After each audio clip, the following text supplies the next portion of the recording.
சில மீட்டிங்ல எல்லாம் நாங்க பேசிக்கிட்டு வரும்போது வெளியே வர முடியாது. எனக்கா கத்தர் கொண்டு போயிட்டு அவங்கள ஒரு வார்த்தை இவங்கள்ட்ட பார்த்து பேசிட்டு போலாம்.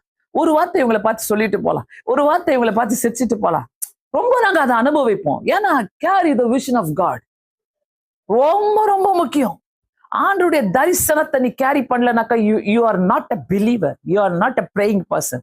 நீ ஒரு ஜெபிக்கிற ஒரு ஆளே கிடையாது. நீ ஆண்டருடைய தரிசனத்தை கேரி பண்ண.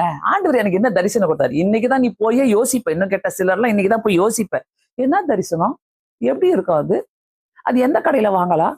எந்த கடையில வாங்கி அதை ரீசார்ஜ் பண்ணிக்கலாம்? அப்படி யோசிக்காத. அது ரீசார்ஜ் பண்ற காரியம் கிடையாது. கர்த்தர் உனக்கு கொடுக்கிற ஒரு பர்டன், கர்த்தர் உனக்காக வைத்திருக்கிற ஒரு பெரிய ஒரு ஒரு பொக்கிஷம் அது. அதான் நான் அப்படி சொல்லுவேன். So Joseph held on to the dream. அவன் அந்த அந்த அவனுடைய கனவுகள் மேலேயே கர்த்தர் எனக்கு இது கொடுத்தார். That's it. நீ என்னை வீட்டை விட்டு துரத்து, நீ எனக்கு எதையும் கொடுக்காத, எங்க அப்பாவுடைய பங்கை கொடுக்காத, சொத்தை கொடுக்காத, எதையும் கொடுக்காத, நீ என்னை குழியில போட்டுக்கோ, நீ என்னை வித்துக்கோ, நீ அந்த வெள்ளி காசை எடுத்துக்கோ, என்ன நடந்தாலும் பரவாயில்ல. Joseph held on to the dream. அவனுடைய ட்ரீமை அவன் விட்டு கொடுக்கவே இல்லை.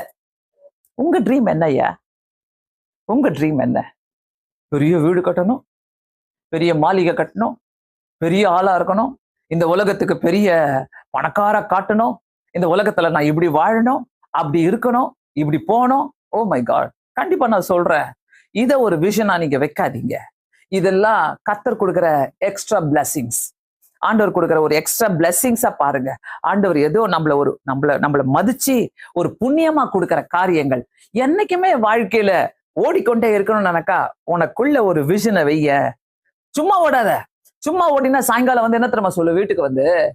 வீட்டுக்கு நீ சொல்லுவ, ஐயோ அப்பா என்ன போர் அடிக்குது, ஐயோ சே, ஐயோ என்ன ஒரு வெறுப்பாகுது, சே பிடிக்கவே இல்லையே, என்னத்துக்கு வந்தனோ, என்னத்துக்கு போனோம், என்ன செஞ்சுட்டு இருக்கிறேன், வெறுப்பாகுது, ஐயோ அப்படியே ஒரே இரிட்டேட்டிங்கா இருக்குது, இததான் சொல்லுவேன். ஏன்னா உனக்குள்ள ஒரு விஷன் கிடையாது. உனக்குள்ள ஒரு விஷன் இருக்குதுனாக்கா, ஓகே இந்த டைமை நான் எனக்குன்னு ஸ்பெண்ட் பண்ணிட்டேன், நான் நல்லா படிச்சுட்டேன், நல்லா பிசினஸ் பண்ணிட்டேன், என் டைமை முடிச்சுட்டேன், ஓகே மீதியான டைமை நான் ஆண்டவருக்கு கொடுக்குறேன். இப்போ அந்த மீதியான டைமை நான் ஆண்டவருக்கு கொடுக்கும் போது I carry the vision of God. ஆண்டவருடைய தரிசனத்தை நான் கொண்டு போறேன். சோ யாருக்கெல்லாம் இப்படிப்பட்ட தரிசனங்கள் ஒண்ணு இருக்குதோ, கண்டிப்பா கர்த்தர் உங்களை வழி நடத்துகிற தேவனா இருக்கிற